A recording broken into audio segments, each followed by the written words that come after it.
سفینۃ الاولیاء، اخبار الاخیار اور جواہر فریدی کے مصنفوں نے آپ کا سن وصال یہی تحریر فرمایا ہے، مگر دیگر تذکرہ نگاروں نے اس سے اختلاف کیا ہے۔ مخبر الواصلین مملوکہ علامہ اسد نظامی میں آپ کا سن وصال 670 ہجری مرقوم ہے۔ حضرت بابا فرید الدین رحمۃ اللہ علیہ کے انتقال کی خبر بہت جلد ہی پاک پتن شہر اور اس کے گرد و نواح میں پھیل گئی۔ آپ کے وصال کی خبر سے لوگوں میں کوہرام مچ گیا اور وہ بڑے شوق کے ساتھ آپ کی آخری زیارت کے لیے آستانہ مبارک پر جمع ہونا شروع ہو گئے۔ آپ کے ورثاء اور قریبی متعلقین نے بندوبست کرنا شروع کیا اور یہ مشورہ کیا گیا کہ آپ کو شہر سے باہر شہر کے قبرستان میں دفن کیا جائے اور لوگوں کے ازدحام کے باعث جنازہ بھی شہر کے باہر میدان میں پڑا جائے۔ ابھی یہ تیاریاں ہو رہی تھیں کہ حضرت بابا فرید کے صاحبزادے، جن کا نام شیخ نظام الدین تھا، وہ تشریف لے آئے، جو ان دنوں سلطان غیاث الدین کی فوج میں ملازم تھے۔ وہ پٹیالہ میں رہتے تھے، جو ضلع پٹنہ میں واقع ہے۔ انہوں نے والد محترم کے وصال کے بارے میں ایک خواب دیکھا۔ حضرت بابا صاحب آپ کو بلا رہے ہیں، چنانچہ وہ ملازمت سے رخصت لے کر پاک پتن کی طرف آئے۔ جب شیخ نظام الدین شہر پاک پتن پہنچے تو انہیں معلوم ہوا کہ والد محترم کا انتقال ہو چکا ہے۔ تو آپ کے ذہن میں آیا کہ اس لیے بابا حضور مجھے خواب میں بلا رہے تھے تاکہ میں ان کے جنازے میں شامل ہو جاؤں۔ ان کے آنے پر انہوں نے اپنے دوسرے بھائیوں کو رائے دی کہ حضرت بابا صاحب کو اسی جگہ دفن کیا جائے جہاں آپ کا وصال ہوا ہے۔ ان کی اس تجویز پر اتفاق رائے ہوئی۔ ان کی یہ تجویز پر اتفاق رائے ہونے سے حضرت بابا فرید الدین گنج شکر رحمۃ اللہ علیہ کی قبر مبارک اسی جگہ پر کھودی گئی جہاں آپ کا وصال ہوا تھا، اور یہ وہی مقام ہے جہاں آپ آج کل مدفن موجود ہے۔ الغرض غسل اور کفن کی تیاری کے بعد جنازہ تیار ہو گیا۔ بعد ازاں آپ کے جنازے کو ایک کھلے مقام پر لے کر وہاں نماز ادا کی گئی، جن کے بعد آپ کے جسد مبارک کو واپس اس مقام پر لا کر اسی حجرہ خاص میں دفن کیا جہاں آپ کا وصال ہوا تھا۔ حضرت نظام الدین اولیاء رحمۃ اللہ علیہ کے ساتھ ہزارہا حافظ قرآن آئے۔ وہاں پر مرید خلفاء بھی جمع ہو گئے اور قبر مبارک پر گنبد مبارک بنانا شروع کیا، اور ہر ایک اینٹ پر ایک قرآن مکمل پڑھا گیا۔ اس طرح آپ کا مزار اقدس مکمل ہوا، جو آج تک مرجع خلائق ہے۔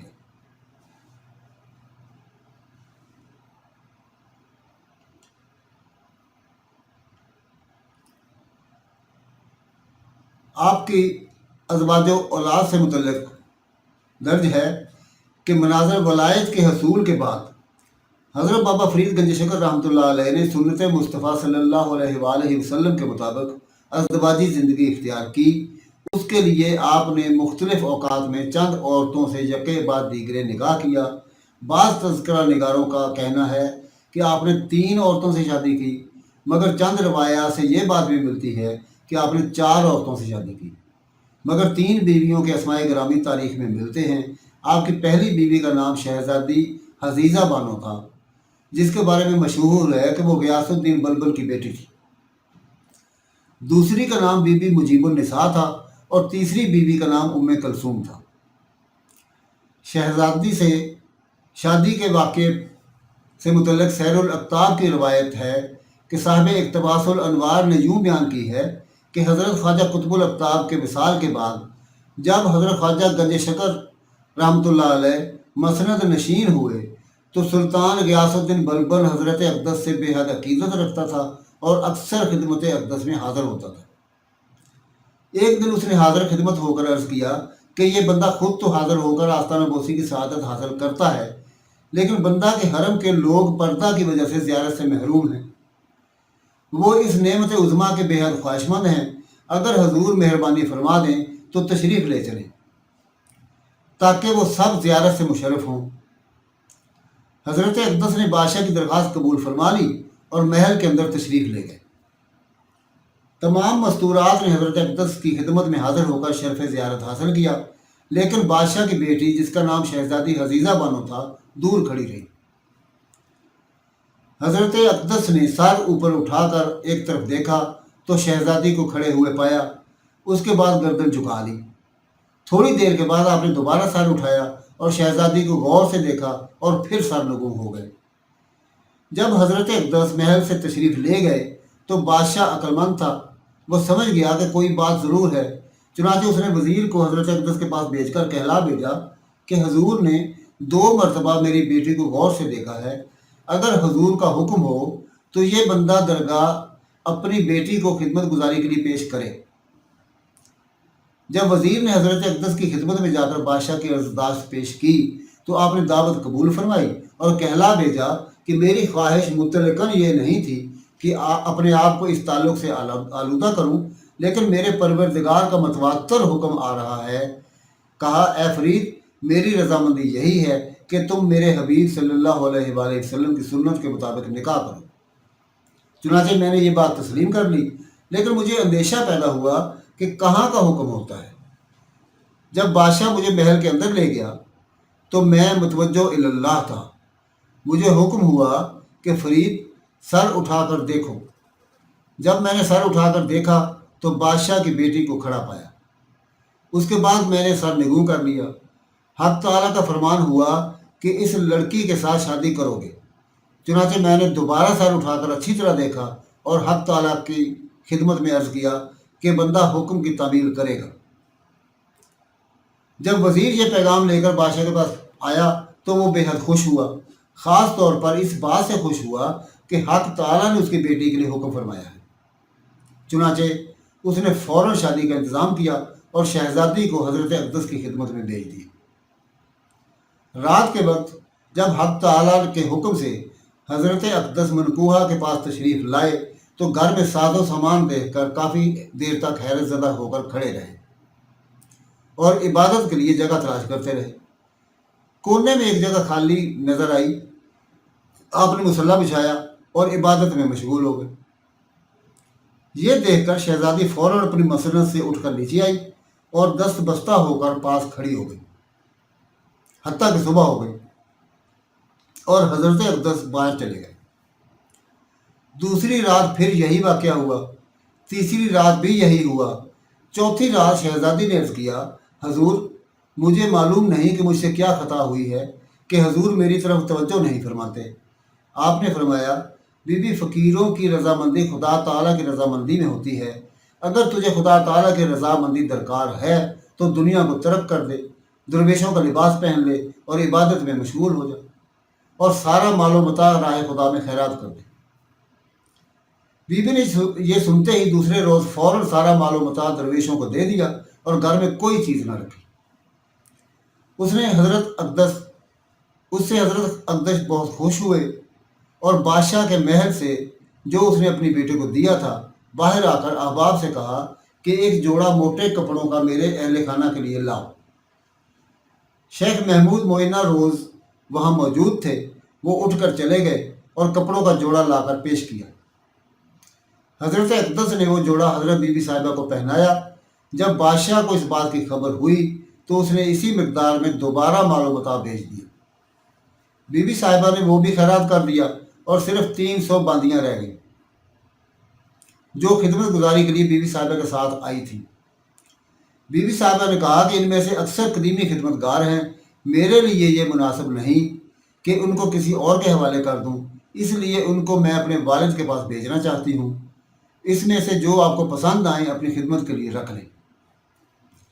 چنانچہ حضرت اقدس نے ان میں سے 2 خادماؤں کو رکھ لیا، ایک کا نام شارب تھا اور دوسری کا نام شکرو، اور باقی سب کو بادشاہ کے پاس واپس بھیج دیا۔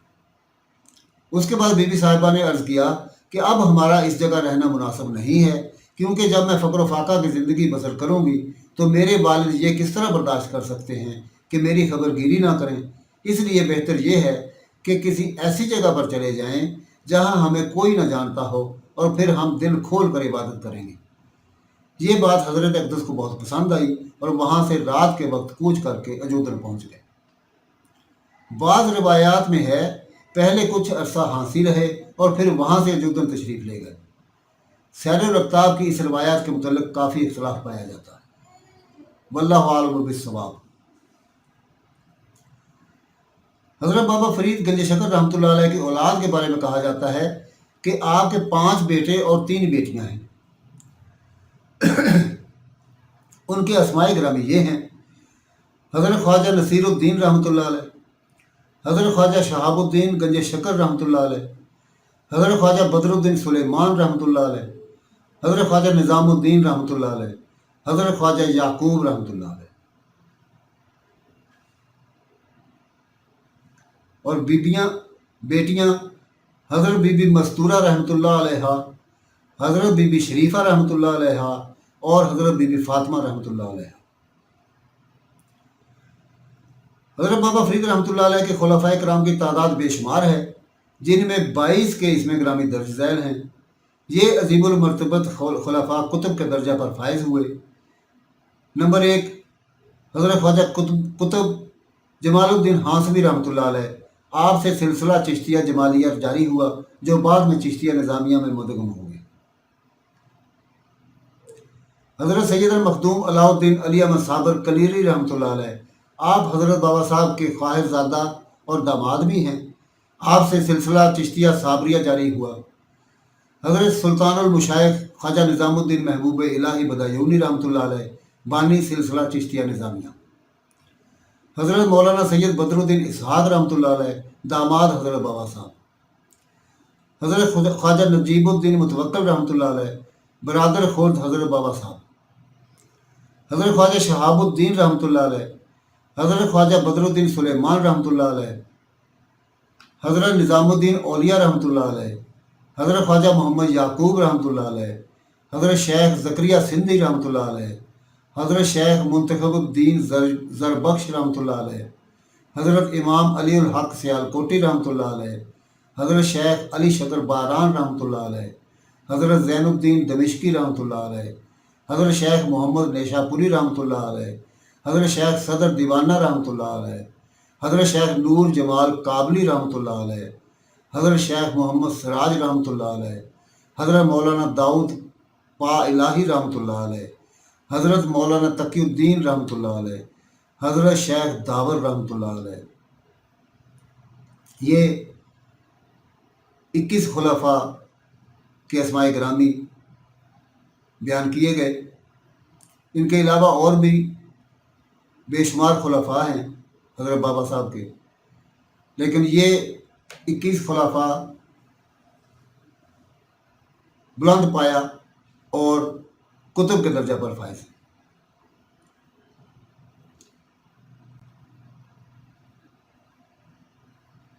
آج کی نشست یہاں پر تمام ہوئی۔